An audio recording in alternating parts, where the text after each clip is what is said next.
നമസ്കാരം, ഗ്രാമോച്ച വാർത്തകളിലേക്ക് സ്വാഗതം. പെരിങ്ങോട്ടുകര കരുവാങ്കുളത്ത് വീടിന് നേരെ സ്ഫോടക വസ്തു എറിഞ്ഞ സംഭവത്തിൽ 3 പേരെ അന്തിക്കാട് പോലീസ് പിടികൂടി. കുറുമ്പിലാവ് ഞാറ്റുവെട്ടി വിഷ്ണു ബ്രഹ്മ, കുറുമ്പിലാവ് കോട്ടം പട്ടത്തുപറമ്പിൽ അൽകേഷ്, താന്യം വെള്ളിയാഴ്ച ചന്ത സമീപം പ്രായപൂർത്തിയാകാത്ത ഒരാൾ എന്നിവരുൾപ്പെടെ 3 പേരെയാണ് അന്തിക്കാട് SI KJ പ്രവീണും സംഘവും അറസ്റ്റ് ചെയ്തത്. ബുധനാഴ്ച രാത്രി പെയ്ത കനത്ത മഴയിൽ നാടാകെ വെള്ളക്കെട്ടും ദുരിതവും. തൃപ്രയാർ സെന്റർ, നാട്ടിക, ഹൈവേ നിർമ്മാണം നടക്കുന്ന പ്രദേശങ്ങൾ എന്നിവ വെള്ളത്തിൽ മുങ്ങി. തൃപ്രയാർ കിഴക്കേനട, പെരിങ്ങോട്ടുകര മൂന്നുംകൂടിയ centre, Somasekhara Nagar, Chazhur centre, Puthenpeedika, Pazhuvil centre, Chirakkal, Gayathri centre എന്നിവിടങ്ങളിലെല്ലാം റോഡിൽ മുട്ടിനൊപ്പം വെള്ളത്തിലായി. റോഡിനോട് ചേർന്നുള്ള കടകളിലും വീടുകളിലും വെള്ളം കയറി. മണിക്കൂറുകളോളം ഗതാഗതം തടസ്സപ്പെട്ടു. പെരിങ്ങോട്ടുകര റോഡും ചാഴൂർ തൃശൂർ റോഡും വെള്ളക്കെട്ടിലായി. വെള്ളം റോഡിൽ നിന്ന് ഒഴുകിപ്പോകാൻ മണിക്കൂറുകളെടുത്തു. അന്തിക്കാട്, താന്യം, ചാഴൂർ പഞ്ചായത്തുകളിൽ മഴക്കാലപൂർവ്വ ശുചീകരണത്തിന്റെ ഭാഗമായി ഒരിടത്തും പ്രധാന റോഡുകളിലെ കാനകളിൽ നിന്ന് മണ്ണും മാലിന്യവും നീക്കിയിട്ടില്ല. താന്യം പഞ്ചായത്തിലെ പ്രധാന ജല നിർഗമന മാർഗമായ മാത്തുതോടിനോട് ചേർന്ന് കിടക്കുന്ന പെരിങ്ങോട്ടുകര മൂന്നുംകൂടിയ സെന്ററിൽ വരെ കാനകളിൽ നിന്ന് വെള്ളമുയർന്നു. കനത്ത നഷ്ടമാണ് കടകളിൽ വെള്ളം കയറി വ്യാപാരികൾക്ക് ഉണ്ടായിട്ടുള്ളത്. ഇന്നലെ ഒരു 7-7:30 കൂടിയിട്ട് വെള്ളപ്പൊക്കം നടക്കുക. ഇവിടുത്തെ ഈ കാന വൃത്തിയാക്കിയിട്ടില്ല, അതാണ് മെയിൻ പ്രശ്നം. അത് വൃത്തിയാക്കി കഴിഞ്ഞാൽ ഇവിടുത്തെ വെള്ളം പോവുള്ളൂ. ഇന്നലെ മൊത്തം ഇവിടുത്തെ ചായക്കട, ഹോട്ടല്, പൊറോട്ടക്കട, മെഡിക്കൽ സ്റ്റോർ എല്ലാത്തിലും വെള്ളം കയറി. ഈ അവസ്ഥ ഇനിയൊരു മഴ വന്നു കഴിഞ്ഞാൽ ഇവിടെ നിൽക്കാൻ പറ്റാത്തൊരവസ്ഥയും മാറും. ഇവിടെ നമുക്കിപ്പോൾ ഒരു 10-50,000 രൂപ നഷ്ടം വന്നിട്ടുണ്ട്. ഇപ്പം ഈ ചാക്കുകൾ മുഴുവൻ നനഞ്ഞു. ഒരു കാലിത്തീറ്റാന്ന് പറഞ്ഞു കഴിഞ്ഞാൽ അത് നനഞ്ഞു കഴിഞ്ഞാൽ പിന്നെ ഒന്നും ചെയ്യാൻ പറ്റില്ല. ഫംഗസ് വന്നു കഴിഞ്ഞാൽ പിന്നെ അത് വിൽക്കാൻ പറ്റാത്ത അവസ്ഥയാണ്. അപ്പം നമുക്കത് ഒന്നും ചെയ്യാൻ പറ്റാത്തൊരവസ്ഥ. അതിന് പഞ്ചായത്തിൽ നിന്നോ ആരണമെന്നുണ്ടെങ്കിൽ അതിനുള്ള ഒരു നടപടി സ്വീകരിക്കണം.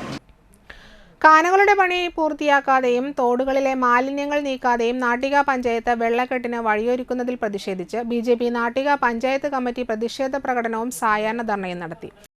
വിവേകാനന്ദ നഗറിൽ നിന്ന് ആരംഭിച്ച പ്രകടനത്തിന് ശേഷം ഫിഷറീസ് സ്കൂൾ പരിസരത്ത് നടന്ന സായാഹ്ന ധർണ BJP ജില്ലാ വൈസ് പ്രസിഡന്റ് സർജു തൊയക്കാവ് ഉദ്ഘാടനം ചെയ്തു. വെള്ളക്കെട്ട് ഒഴിവാക്കാനായി പണിയാരംഭിച്ച കാനകൾ തമ്മിൽ കൂട്ടിമുട്ടിക്കാതെ പാതി വഴിയിൽ നിർത്തിയിട്ടിരിക്കുന്നത് ലെമർ സ്കൂൾ പരിസരത്ത് രൂക്ഷമായ വെള്ളക്കെട്ടിന് കാരണമാവുമെന്ന് സമരക്കാർ ചൂണ്ടിക്കാട്ടി. തൃപ്രയാർ സെന്ററിലെ വ്യാപാര സ്ഥാപനങ്ങളിലും തൃപ്രയാറിലെയും നാട്ടികയിലെയും വീടുകളിലും രൂക്ഷമായ വെള്ളക്കെട്ടിന് കാരണമായ അങ്ങാടിത്തോടിന്റെ ഒഴുക്കിന് തടസ്സമായി നിൽക്കുന്ന എല്ലാ അനധികൃത നിർമ്മിതികളും പൊളിച്ചു നീക്കാൻ അടിയന്തര നടപടികൾ സ്വീകരിക്കണമെന്നും ഇവർ ആവശ്യപ്പെട്ടു. NS ഉണ്ണിമോൻ അധ്യക്ഷനായി. AK Chandrasekharan, KS Sudheer, Jayaraman Valavath, Lal Oonungal, PV Senthilkumar, Joshi Blangad, PK Baby, Shaji Pulikkal, Naveen Meleduth, MV Vijayan എന്നിവർ നേതൃത്വം നൽകി. സംസ്ഥാനത്ത് കാലവർഷം എത്തി. എല്ലാ ജില്ലകളിലും യെല്ലോ അലേർട്ട്. സംസ്ഥാനത്ത് ഇത്തവണ വേനലിൽ ലഭിച്ചത് 39% അധിക മഴയെന്ന് കണക്കുകൾ. 334.7 മില്ലിമീറ്റർ മഴ പെയ്യേണ്ടിടത്ത് 465.1 മില്ലിമീറ്ററാണ് ഇത്തവണ പെയ്തത്. ശക്തമായ വേനൽ മഴ പെയ്തതിന് പിന്നാലെയാണ് കാലവർഷം എത്തുന്നത്. റിമാൽ ചുഴലിക്കാറ്റിന് പിന്നാലെ മൺസൂണിന്റെ ഗതിയിൽ വേഗമുണ്ടായി എന്നാണ് വിദഗ്ധർ പറയുന്നത്. സാധാരണഗതിയിൽ ജൂൺ 1-നാണ് കേരളത്തിൽ കാലവർഷം എത്തുന്നത്. സംസ്ഥാനത്തെ കനത്ത മഴയുടെ സാഹചര്യത്തിൽ വ്യാഴാഴ്ച സംസ്ഥാന തലത്തിലും അങ്കണവാടി തലത്തിലും നടത്താൻ നിശ്ചയിച്ചിരുന്ന പ്രവേശനോത്സവം മാറ്റിവെച്ചതായി വനിതാ ശിശു വികസന വകുപ്പ് അറിയിച്ചു. തുടർ നിർദ്ദേശം പിന്നീട് വരും. MBBS വിജയിച്ച കാരമുക്ക് സ്വദേശി ദേവിക ദേവദാസിനെ തൃശൂർ MP TN പ്രതാപൻ ആദരിച്ചു.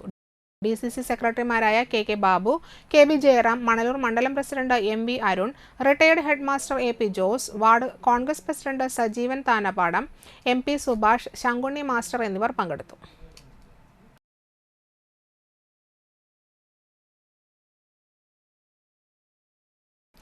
മാമ്പള്ളി ശിവനങ്ങാടി മഹാവിഷ്ണു ക്ഷേത്രത്തിലെ പ്രതിഷ്ഠാദിന മഹോത്സവത്തോടനുബന്ധിച്ച് കലാസന്ധ്യ നടത്തി. ഷൺമുഖപ്രിയ ഡാൻസ് ഓഫ് സ്കൂൾ അവതരിപ്പിച്ച വിവിധ ഇനം നൃത്തങ്ങൾ അരങ്ങേറി. പരിപാടികൾക്ക് ക്ഷേത്രം ഉപദേശക സമിതി നേതൃത്വം നൽകി.